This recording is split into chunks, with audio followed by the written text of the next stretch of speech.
Les habla René Salgado, presidente de la iniciativa EmpreSomos Centroamérica. Nos pueden encontrar en empresomos.org. Bienvenidos a este intercambio de ideas sobre emprendedurismo social, que es parte de nuestro programa EmpreSomos Conectividad Emprendedora Centroamérica, que estamos implementando en conjunto con CLATS de INCAE y CAMTIC. Nuestros expertos en el tema del día de hoy son Thomas Lyons como presentador y Andrea Prado como moderadora. Thomas es profesor de la Universidad de Tennessee con muchas investigaciones en revistas arbitradas sobre emprendedurismo social y ecosistemas. Andrea es profesora asociada de gestión y organizaciones en INCAE Business School. Es directora de la cátedra Stractum de filantropía e inversión social. Su investigación se enfoca principalmente en el papel de las empresas en la promoción del desarrollo sostenible en los países donde operan, particularmente a través de sus estrategias de responsabilidad social corporativa y la entrega de productos y servicios a las poblaciones de bajos ingresos. El evento se inicia con una presentación de 10 a 15 minutos de Thomas Lyons sobre el concepto de emprendedurismo social y sobre cómo este es un mecanismo importante para abordar desafíos en el área ambiental y social. Andrea nos proveerá una breve introducción sobre el entorno social centroamericano y luego iniciará el intercambio o diálogo con Thomas. Algunos de los temas a ser abordados en este diálogo se refieren a los desafíos de los emprendedores sociales para escalar sus iniciativas y alternativas para enfrentarlos. También al de las diferencias entre el entorno de una sociedad como Estados Unidos y Centroamérica y las vías para estimular más emprendimientos sociales en la región. Aunque el video de la conversación es en inglés y contiene subtítulos en este idioma, estos pueden ser configurados para ser leídos en español, presionando el botón subtítulos y haciendo la correspondiente selección. Bienvenidos Andrea y Thomas. Welcome Thomas and Andrea, and Thomas has the floor. All right. Well, thank you very much, Renee. I appreciate the opportunity to be here and to have this opportunity to talk about a subject that I'm very passionate about, social entrepreneurship. Maybe just beginning with a definition of terms here. You know, it's interesting, for the past 25 years since J. Gregory Dees wrote his seminal paper on social entrepreneurship, the meaning of social entrepreneurship back in 1998, we really haven't come to a consensus about what a definition of social entrepreneurship is.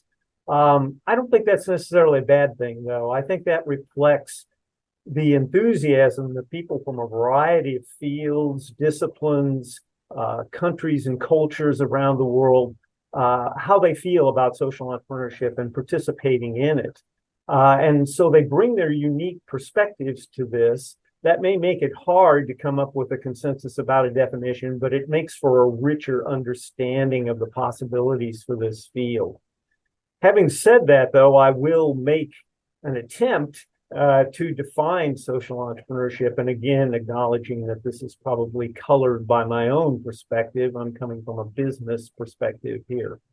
So one of the definitions that I like to use with my students is the one that my colleague, Dr. Joe Kickle from the University of Southern California, and I put together for our textbook, Understanding Social Entrepreneurship. In that book, we talk about a working definition, or what we call a working definition of social entrepreneurship. And that is that social entrepreneurship is the application of the mindset and skill set of commercial entrepreneurship to the pursuit of a social and/or environmental mission. So a simple definition to allow us to get started. Now, I think that definition ties in well with Dee's seminal definition of social entrepreneurship, in which he talks about social entrepreneurs as being change agents in society or in the social milieu. And he does a good job, I think, of distinguishing between what's unique to social entrepreneurship and what's true of all entrepreneurs. So in that definition, he talks about the pursuit of a mission to create social value. That's unique to social entrepreneurship, as opposed to merely creating economic value, which is what commercial entrepreneurs do. But he talks about how that is accomplished by engaging in activities that are true of all entrepreneurs. So the idea of recognizing opportunities to advance one's mission, being innovative, learning, adapting, understanding that you don't need to have the resources in hand that are required to achieve your goals. You just need to find partners who can help you to do that. So true of all entrepreneurs, but then Dees wraps up his definition with another unique thing to social entrepreneurship, and that is the heightened level of accountability that social entrepreneurs must meet, because they're not just accountable to shareholders or customers, they're accountable to all stakeholders, including the community and society. And so that becomes a powerful thing. So I think those definitions, while they're not perfect, while they tend to have a business bias, nevertheless, they give us some kind of basic understanding of what this field is.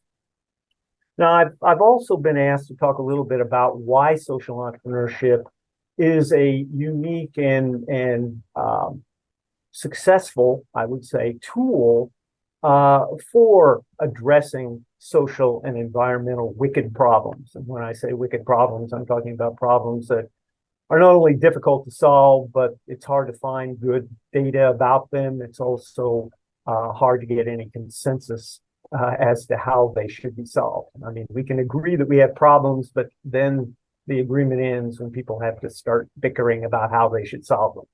So how does social entrepreneurship address all this in a unique way? There are a lot of things, I think, that make social entrepreneurship unique and uniquely qualified for pursuing the solution to these wicked problems. But the thing that stands out for me is when I think about social entrepreneurship as a form of economic offering. So if I go back to Pine and Gilbert's hierarchy of economic offerings, and it starts with commodities, you add some value, you get products, you add some more, you get services, some more experiences. And then at the top of the hierarchy are transformations. So deep, lasting change. That's the economic offering that social entrepreneurs are purveying. And that's a very difficult economic offering to both achieve and to sell to others. However, you achieve transformations through being systemic. And when you're systemic, that allows you to create the synergies that are necessary to transform. That makes social entrepreneurship operate in its own lane, so to speak. I like to tell my students that social entrepreneurs have a unique market niche, and that lies somewhere in between where governments can't and the private sector won't. So governments have a hard time sustaining the political will to solve these problems. The private sector, on the other hand, often doesn't see where the profit motive is to engage in those activities. So social entrepreneurs are creating these transformations in a way that's not really competitive with either of these other institutions, because they're not solving the problems. And that's why many of these problems are still around today that have been with us for decades and even centuries. Now, the other thing that I did want to briefly touch upon here in the beginning is the social entrepreneur herself or himself. So agency here. So how would we describe a social entrepreneur? Who are they? What makes them unique? There's a lot of good research about agency out there. You could look at it as the agency of intention. So the theory of intention tells us why some people ultimately end up becoming social entrepreneurs. But then there's also research about the individual day-to-day activities of social entrepreneurs and how they accomplish their goals. There's a few things from research I'll just share with you, and these come from a variety of sources. One thing that it is often said about social entrepreneurs is that they're not constrained by ideology. So they tend not to be ideologues necessarily. If they have an ideology, it's not one of the usual ones. It's the idea of solving a problem. They are going to solve this problem, and they'll work with whoever will work with them in order to solve it. So they're not going to join tribes or teams. They're going to work with everybody they can to get the problem solved, and that's where their focus lies. Another thing that research tells us is that social entrepreneurs tend to have a belief in people's innate capacity to do good. So while we hear much too much, I think these days about the negatives of, the human condition, social entrepreneurs believe in the positives. They believe that people are capable of good and that they can be inspired to do good things. And so that makes social entrepreneurs a bit unique. Another thing that about social entrepreneurs, and I've alluded to this before, is that they understand that they are accountable to everyone that they're working with and everyone in society and the community. They operate in a fishbowl in some ways. Everybody sees them, everybody knows what they're doing, and they have to be accountable for the outcomes and the impact of what they're doing. And I'll talk more about that as we go on. Another thing that researchers have found is that social entrepreneurs seem to be particularly comfortable in speaking for others. And when I say that, I'm not talking about they're putting words in other people's mouths, but they're really comfortable with stepping up and giving voice to people who don't have a voice. That's really what we're saying there. A lot of research has found that social entrepreneurs are more likely to be women and members of ethnic minorities in the context in which they operate. I don't think that's terribly surprising. When you are of a group that may be disadvantaged or disenfranchised, you're going to be empathetic toward others who are as well. And then finally, research has shown that social entrepreneurs tend to be better educated than the general public. And again, I don't find that particularly surprising because when you're better educated, you're more aware. You know about things that are going on in the world. You can begin to connect the dots, so to speak, and understand how everything is connected to everything else, and what kinds of interventions are necessary if you are going to solve problems. You also have the self-efficacy to take some of these problems on because you have that knowledge that's necessary to do that. And so the idea of awareness, of having self-efficacy, of having empathy, those are all parts of the intention and the theory of intention to becoming a social entrepreneur, and education tends to support those things. I'm sure there are other things I could talk about here, but I think I'll leave it at that. And hopefully that gives you maybe a little bit better background, or at least my perspective on what social entrepreneurship is about, why it's unique, and what social entrepreneurs actually do. Thank you, Tom, for such a great introduction. What I would like is just to give our audience a bit of a background of why social entrepreneurship might be so important in the context of Central America. Central America is a region that includes 6 countries, Guatemala, El Salvador, and Honduras, often known as the Northern Triangle, and then Nicaragua, Costa Rica, and Panama. This is a very interesting region. We have about 50 million people living in these countries. And unfortunately, we have, for instance, one of the poorest countries in the Western Hemisphere is in the region, that is Nicaragua. But also we have other countries with a much higher GDP per capita, like it could be Panama and Costa Rica, for instance. This is a region that many of these countries have a poverty level of more than 50% of its population. So with that, we ask ourselves at a business school, how are we going to do business in countries where 50% of the population are living under the poverty line? What does that mean? If we consider that many of those people are going to be either our consumers or our suppliers or our employees, how are we going to include these populations? How are we going to provide them the products and the services that they need, including health and education? Another important aspect of this region is the environmental vulnerability. Even though some of these countries are recognized for their environmental and conservation efforts, such as Costa Rica, we have some parts of the region that are basically a desert. And in terms of climate change, we are one of the most vulnerable regions in the world. So we need to be prepared.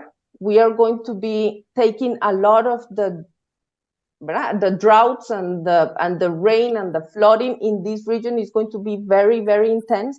And as we know, that is going to be affecting the poorest part of the population the most. Another thing is that the poverty is concentrated usually in rural areas. So when we think of how are we going to bring products and services to this segment of the population, the conditions of the rurality of these countries is very particular, right? We have difficult access to arrive to these communities.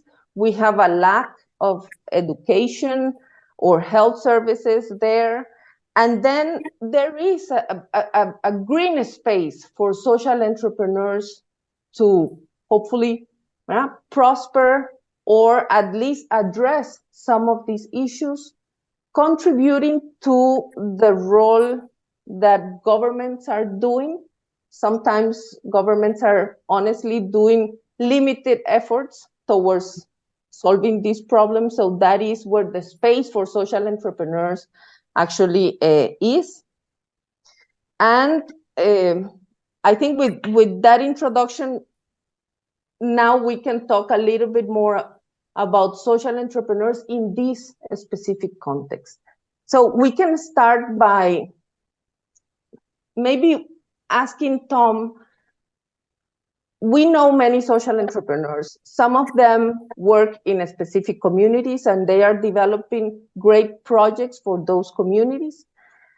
But one of the challenges that these entrepreneurs have is how do they scale up their enterprise? How do we make a project or an enterprise that is impacting a community have an impact at the country level instead, or even at the regional level? How do we scale that up? What do we know about that? Yeah, and that's a real challenge, I think, for all entrepreneurs, but especially social entrepreneurs. And when I think about that, there are many challenges to scaling, but scaling is important, as you suggest.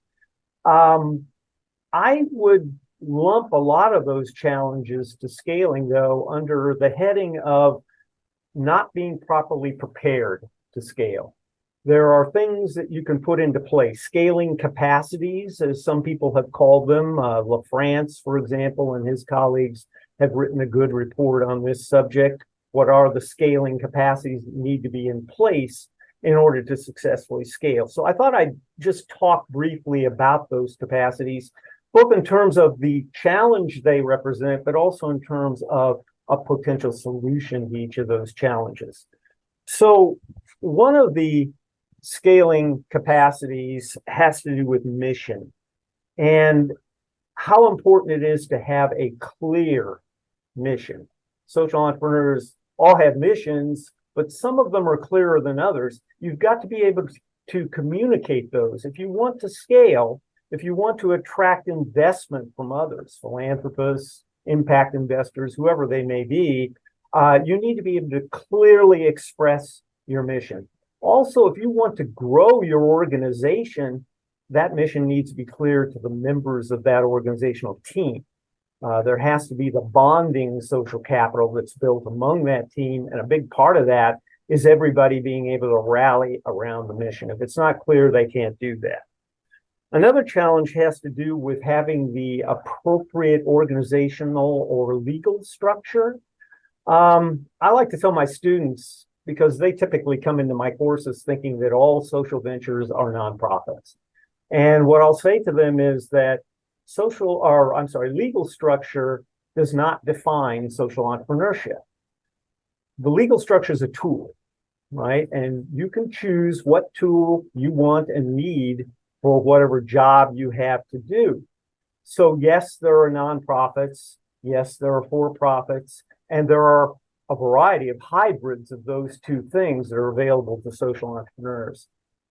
The important thing here is understanding which of those tools will be best for your goals in terms of scaling. So you don't put yourself in a box, so to speak, by choosing a legal structure that won't allow you the flexibility to grow, the ability to attract funding that you're going to need in order to grow, and so forth. So legal structure becomes an important challenge. The whole notion of business planning, social venture planning can be a problem.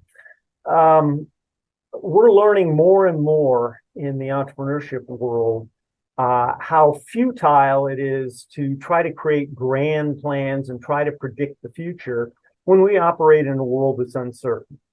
Okay, we operate in chaos and volatility. We can't hope to control the future by accurately predicting it. So what do we need to do? Well, according to the theory of effectuation, we need to control the future by creating the future we want to see. Now, that's exactly what social entrepreneurs do. They create the future that they want to see, that they want the people they're trying to help to see and to realize. Now, when you do that, it's not about prediction. It's about experimentation and learning along the way, pivoting when you learn that something isn't working. It really begins to move to the concepts of lean startup and design thinking. The idea that it's the end user, the beneficiary in the case of social entrepreneurship, that we need to be focused on, and we need to make sure that what we're doing really and truly helps them. So rather than having a business plan, you need to have a business model, because business models are easily pivoted. And so really all you're telling people is, here's how I'm going to create value by solving someone's problem. Here's how I'm going to deliver that solution to the people who need it. And here's how I'm going to capture the value from that. But in the case of social entrepreneurship, that's not about profit, right? That's about capturing the social value that you're generating and being able to measure that, monitor it, evaluate it, so that you can do the pivots that you need to do in order to get better at what you're doing. If you're business modeling and you're learning and you're experimenting, you put yourself in a much better place to scale. Now, another issue is an unsupportive culture. So if inside your social venture, your team is not all on board with your vision and the mission that you're trying to pursue, you're going to have a hard time scaling, because they're going to be saboteurs inside your organization. So you want to build the bonding social capital that's essential to pull everybody in your organization together and having them move in the same direction. Insufficient data can get in the way of scaling. We've talked about how social entrepreneurs need to be accountable. I think there's a generic reason to be accountable, but I also think there are some very specific reasons to be accountable, some of them having to do with scaling. If you're not demonstrating to your investors, to the philanthropists who are giving you money, to the government who's making grants to you, if you can't show them how you're actually making a positive impact, they're not going to provide you with any more resources, which is what you'll need to scale. So that becomes an important factor too. So being able to monitor, measure, and in some cases monetize your value is very important. And I mentioned monetizing because the world of impact investment is growing rapidly. We're going to be looking at hundreds of trillions of dollars available over the next 20, 30 years for impact investment. But the folks who engage in impact investment come from finance. So their language is money, right? So you've got, as a social entrepreneur, to be able to speak their language. So if you can monetize things for them, then they can understand more readily what it is that you're actually accomplishing. A couple of other items here. One is a lack of the necessary resources in order to scale. I mean, that's usually the first thing on everybody's mind. We tend to take a kind of a resource-based approach to things. But the fact of the matter is, it's not necessarily about just the resources. It's not about piling resources on to help social entrepreneurs get better. It's actually learning what the obstacles they face to accessing and using, once they access these resources, in an effective manner, which kind of changes up the approach that you have to take to really helping these social entrepreneurs. Now, in social entrepreneurship, resources relative to scaling are generally for two things. One is for the physical expansion of the organization and of the work that's being done. And the other is for its continued professionalization, which takes me into the realm of skills, which is something I've been studying for over 20 years, entrepreneurship skills, social entrepreneurship skills. When you are scaling a venture of any kind, as you move from one stage in its life cycle to the next, you are actually restructuring that venture. To be able to restructure it effectively, you need to have the necessary skill set. Otherwise, the tail is wagging the dog. The venture is running the social entrepreneur and not the other way around. So preparing social entrepreneurs to be able to have the skill set necessary to scale is another important aspect of this. And I just add one more thing, and that is weak leadership or governance can be a hindrance to scaling. And that oftentimes is just not knowing how to be a good leader, or it's not selecting the appropriate board, whether it's an advisory board or a board of directors, to help guide you strategically in what you're trying to do. But all of that has to be in place if you're going to effectively scale. And just to take that a step further, I'd say that if you're going to build an ecosystem to support social entrepreneurs, that ecosystem needs, at least in part, to address these various issues. But I can talk more about that as we go along. Thank you, Tom. I think this is incredibly valuable and pragmatic advice for those entrepreneurs, social entrepreneurs that are thinking of scaling up. And often, as you mentioned, they face multiple challenges in that process. But we do need in the region for these entrepreneurs to scale up their enterprises. Maybe from your experience, I would like to ask if you see differences between social entrepreneurs in the States and social entrepreneurs operating in regions like Central America. What would be, from your perspective, as a scholar in the US, what would be that difference, if any? I think the short answer to that question is yes. I think there are differences, but they may not be the ones that we would necessarily think of when we think about this immediately. And this takes me back to my work in the area of skills. You know, skills are things that can be implemented in any context. But when you take those skills into a context, you have to modify your behavior to fit that context. And so I think that the difference is not a difference between social entrepreneurs and their skill sets in the US versus Central America. It's more a difference of context.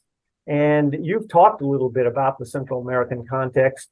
I'm going to be very cautious about this. I understand that it is not monolithic. So when you talk about it, you're talking about different countries with different socioeconomic statuses, with different political apparatus, with different legal apparatus, and so on. So we can't be generic about this. But I do think when you're trying to think regionally, you can think of it as being like a chain. And the old adage is the chain is only as strong as its weakest link, right?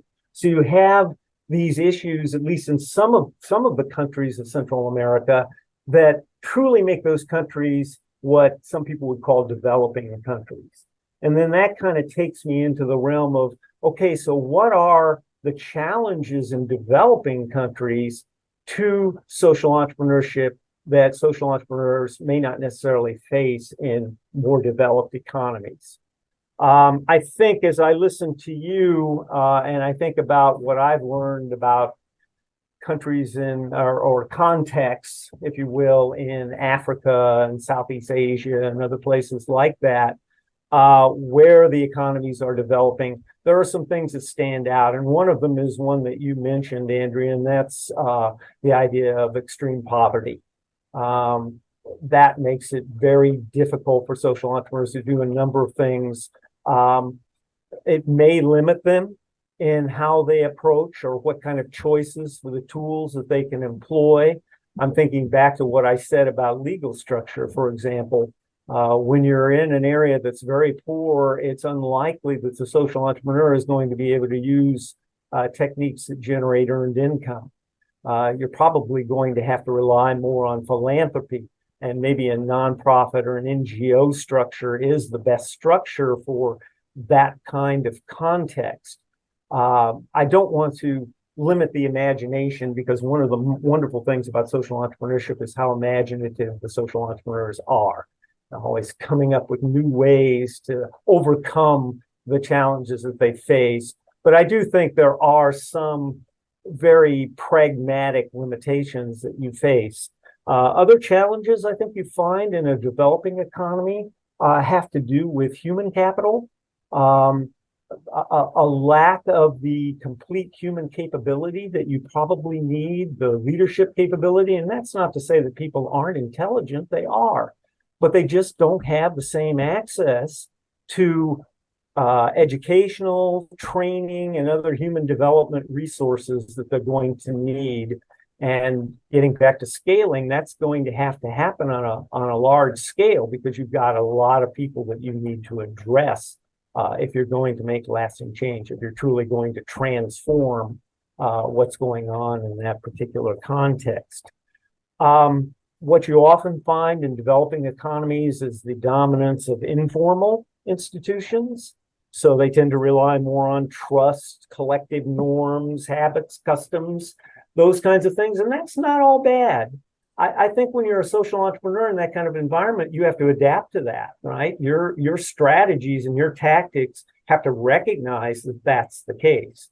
Now, that's not to say that you can't also work to more formalize institutions, to strengthen the formal institutions. And I think you probably should do that for long-term positive change. But the place to start is where people are right now. It takes me back to my wife as a psychotherapist, and she likes to say, I have to find people where they're at.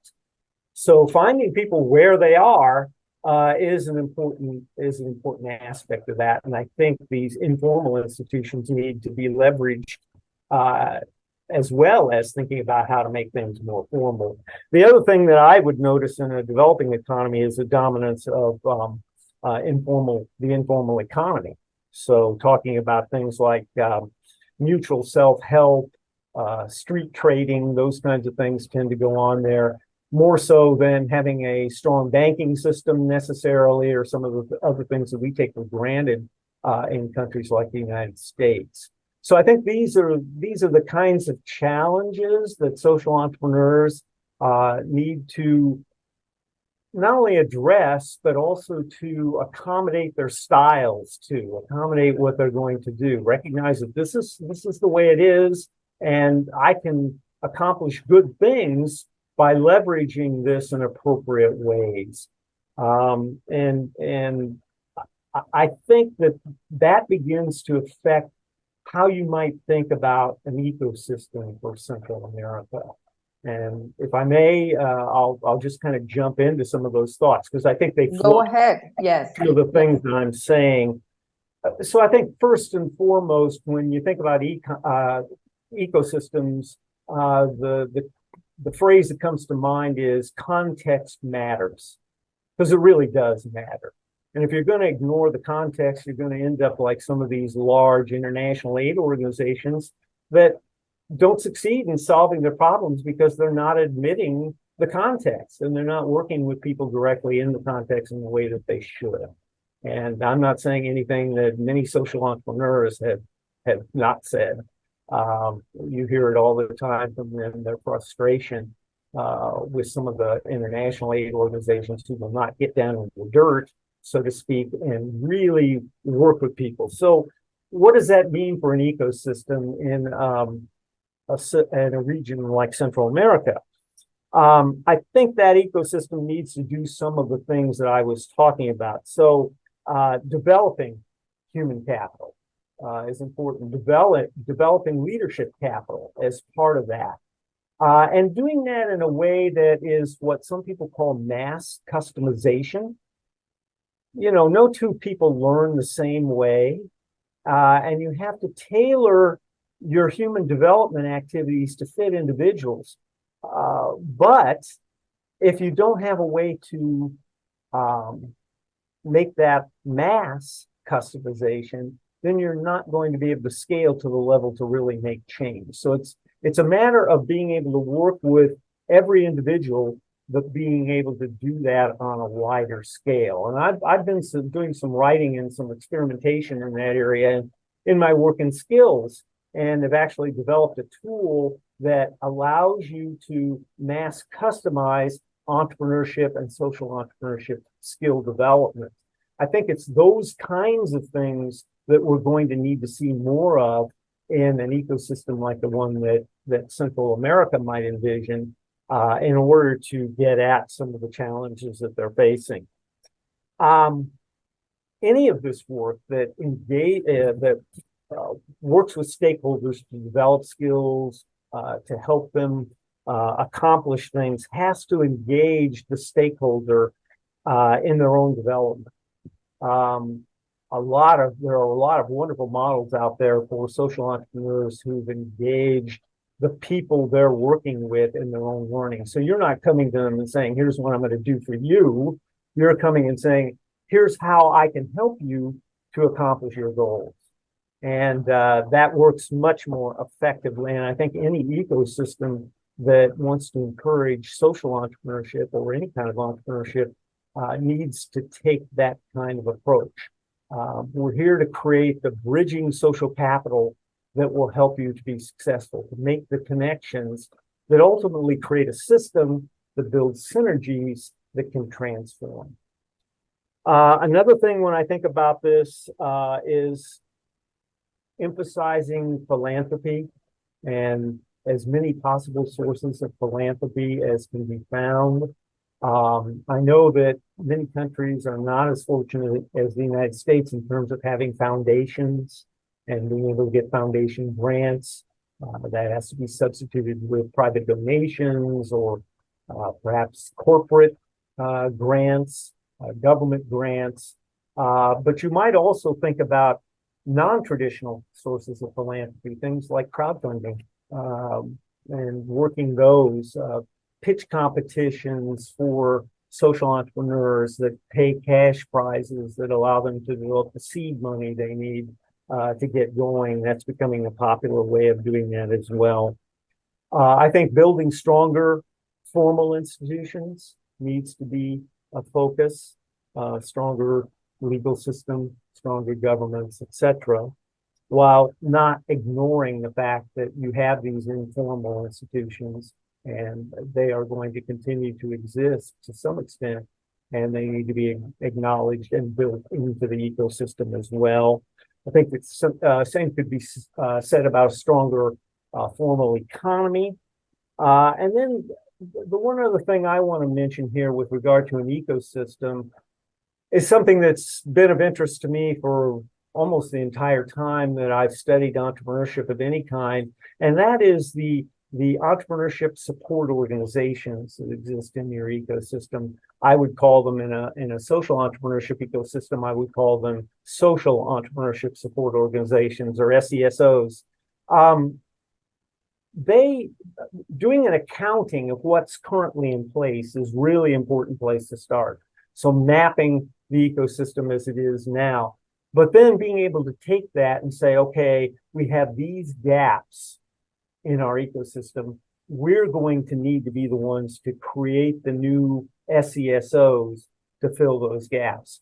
I'll just give you a couple of examples of the social entrepreneurship ecosystem in Singapore is often thought of as being a model system. And one of the things they did was create a couple of new SESOs for their own system. One they call the base of the pyramid hub, which is actually an incubator not only for base of pyramid people who want to be social entrepreneurs, but also for helping social entrepreneurs who want to work with base of the pyramid people. So that becomes a powerful tool that is very focused on a particular challenge that's faced. Another thing that they do, they've created a social impact investing exchange. So they're creating their own little market for social impact investing within their ecosystem, which is another thing that you can do. I know when I did some work with people in the city of Louisville, Kentucky, here in the United States, that's one thing. They were working on an ecosystem to help minority entrepreneurs. And so we mapped what they had. And then I got them together and I actually facilitated the existing ESOs to work together to come up with strategies for creating the missing pieces for all of this. And I've actually created a framework that can help you think about where there are obstacles to getting and using resources, and then use that as a frame for your ecosystem to think about, okay, where are the gaps and what do we need to deal with those gaps. So those are just a few of the thoughts I have about what an ecosystem for Central America might look like, given the challenges that we've talked about, both to scaling and to a variety of things that social entrepreneurs face. And these are great recommendations also to strengthen the ecosystem. I must say that to complement the philanthropy, it's very important, as you mentioned before, for entrepreneurs to start looking for impact investors. Philanthropic sources in the region are very limited, and a lot of the international cooperation is focused these days in Africa, not in Latin America. So there is a big challenge. So it is important for these entrepreneurs to start thinking about business models that can allow them to reach out to investors, meaning for them to have a value proposition that it's attractive for those investors that are looking both for profitability and social value. So that's just something that it's important to put out there. What I hear from many social entrepreneurs in the region is, oh, there are no funding sources. And I always tell them, as you mentioned before, first, it's not just about the money. Sometimes the limitation itself is not the money, but it is important to be able to have those resources to continue growing. Let me just, to wrap up, Tom, ask what do you see might be the future for social entrepreneurship in general, but maybe particularly in Central America? Okay. First of all, I feel very positive about social entrepreneurship. I think if I want to take a look at this as a business person, I think the market for social entrepreneurship is almost unlimited. We are never, unfortunately, going to run out of wicked problems, both social and environmental, that we need to address. I think that particularly for regions like Central America, what we're probably going to see more of are catalytic innovations for dealing with these wicked social problems. And by that, I mean, these are sometimes called good enough, but they're adapted to the context. So rather than having some Silicon Valley grand disruption as an innovation, they're looking at the stuff of the context and doing what needs to be done to solve the problem, sometimes referred to as bricolage, which has become a popular research theme in social entrepreneurship, the idea of bootstrapping and scavenging, if you will, resources from the stuff of the context in which you're working, again, which is a form of catalytic innovation. So I do see that as being something that's going to continue to be important. People are talking about something called the quadruple bottom line. We know that the triple bottom line has to do with people, planet, and profits. But now some people are saying that the fourth P would be political impact.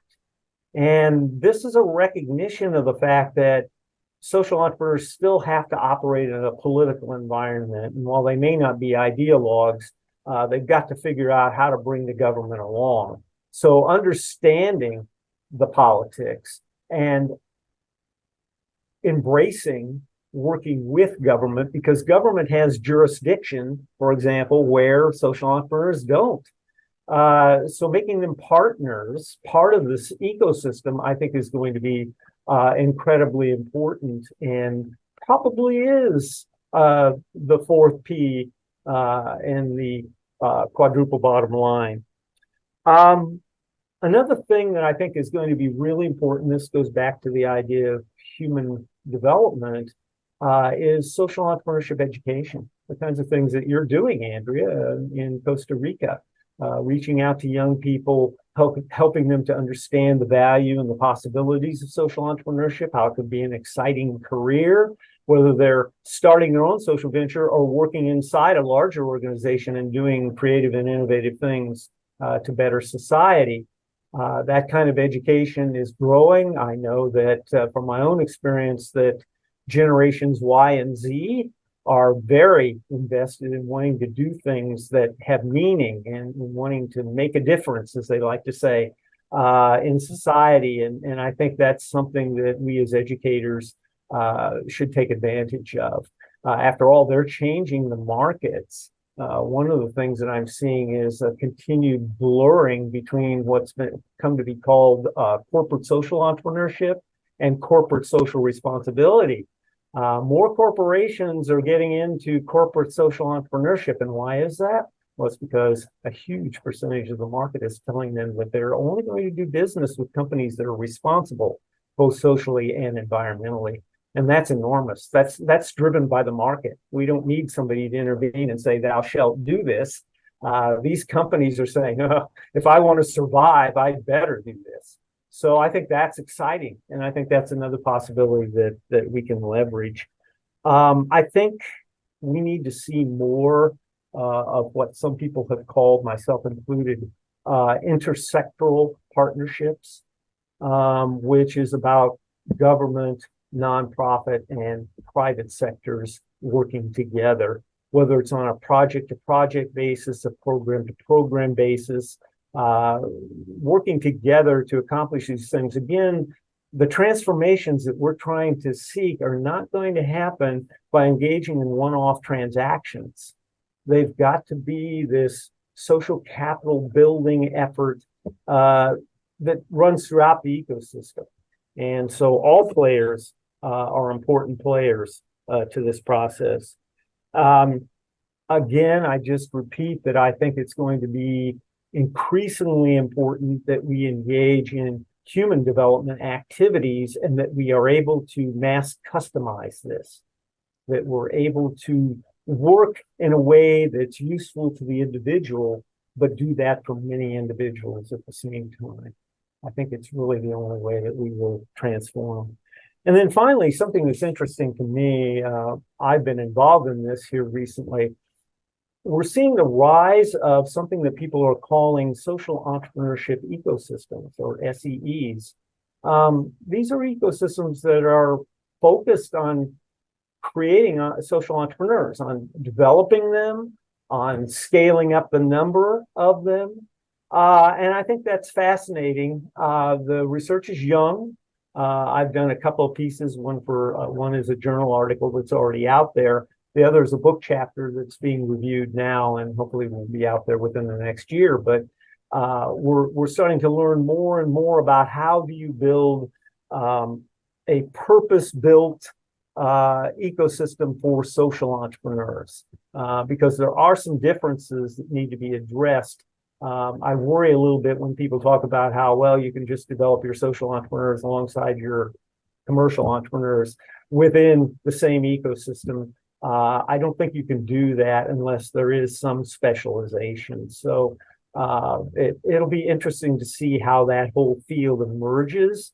But I think it's an exciting one for the future to think about these SEEs, these social entrepreneurship ecosystems.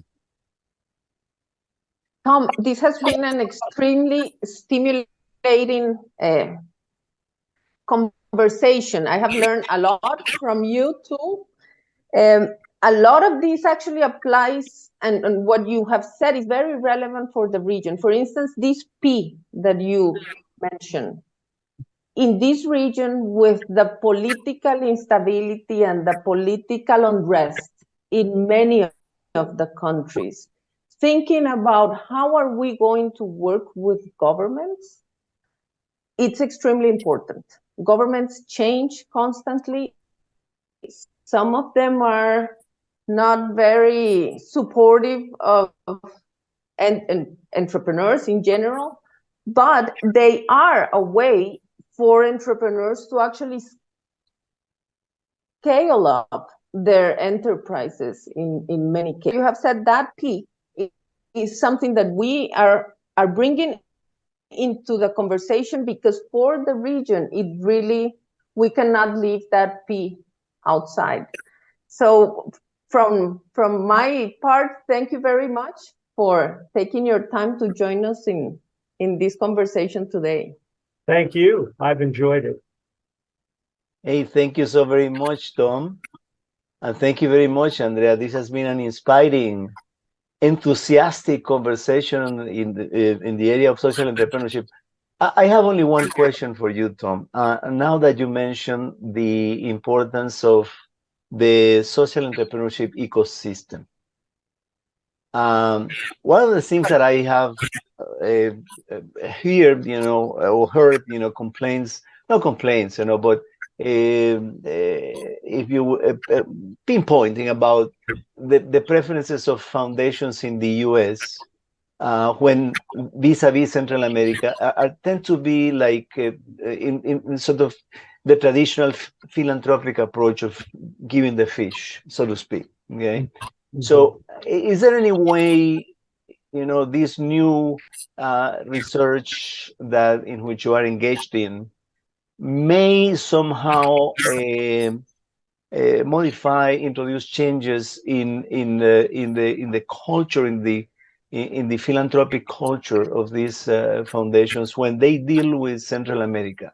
Because I mean, just doing what you have been traditionally doing it doesn't give much results, but maybe trying to shift a little bit, or shift towards the social entrepreneurship frame of mind may be more productive in the medium and long terms for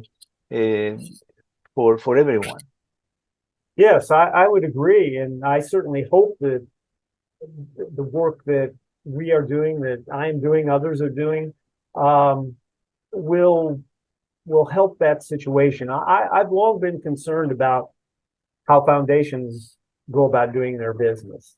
A lot of them will invest early on in a social venture. They'll help with startup, but then they're no longer interested when that organization needs operating capital. So it's a little like kicking the young bird out of the nest before it learns how to fly, and it can only lead to disaster. So I've done some work in that area. I've done some writing on that, and I think that kind of thing could be adapted to what you're talking about, Renee, in getting foundations to think differently about how they do business and how they could better help social entrepreneurs than perhaps what they're currently doing. I think the intentions are good, but as we teach in business ethics, it's not just about intentions, it's about the consequences of what we do. And that's what makes something ethical, is whether or not it carries through those intentions to actual outcomes that are positive. Go ahead, Andrea. And I think one of the things that we are seeing on how foundations, for instance, are supporting social entrepreneurs in the region is they are more willing to support development of management capabilities, for instance, right? It's not just about signing a check. It's about making sure that if I sign a check, they will be able to invest it appropriately and make the most out of the limited resources that they have. So you see many foundations investing in developing those capabilities in the social entrepreneurs. I think Tom mentioned it before, right? The need for human capital that is able to actually manage the growth of an enterprise. That is very important. Yes, that's an excellent point. And I have seen some foundations who are doing, here in the US, who are doing the type of thing that you're talking about, starting to become more interested in how do we help people that we're making investments in actually utilize those investments more efficiently and effectively. And I think that's good. I think there may still be some areas where they could provide more support. I mentioned operating costs. I think those are something that are not well covered and not well understood, just because they're day-to-day things and not as glitzy as say opening an incubator. But that incubator has to be able to sustain itself and run over time and successfully help the entrepreneurs that it aims to help. So I think there's a lot to think about there, a lot to unpack relative to how foundations interact. But I think that's going to be very important for Central America for reasons that we've already talked about. Philanthropy is crucial in areas where there is extreme poverty. Okay, thank you so very much. Let me say my closing remarks in Spanish. Well, muchas gracias al profesor Thomas Lyons y a la profesora Andrea Prado por este inspirador e interesante intercambio de ideas sobre emprendedurismo social y ecosistemas, que es parte, como dijimos al inicio, de nuestro programa Conectividad Emprendedora Centroamérica. También agradecemos la atención de nuestra audiencia y les recordamos que algunos de los tópicos que estaremos abordando en nuestras próximas entregas con el apoyo de expertos como Thomas y Andrea serán, entre otros, inversión de impacto, franquicias, incubación y aceleración de empresas, así como también habilidades y actitudes emprendedoras para el éxito en el mundo moderno. Y si están interesados en estos intercambios de conocimiento, los invitamos a suscribirse al canal de EmpreSomos en YouTube. Muchas gracias.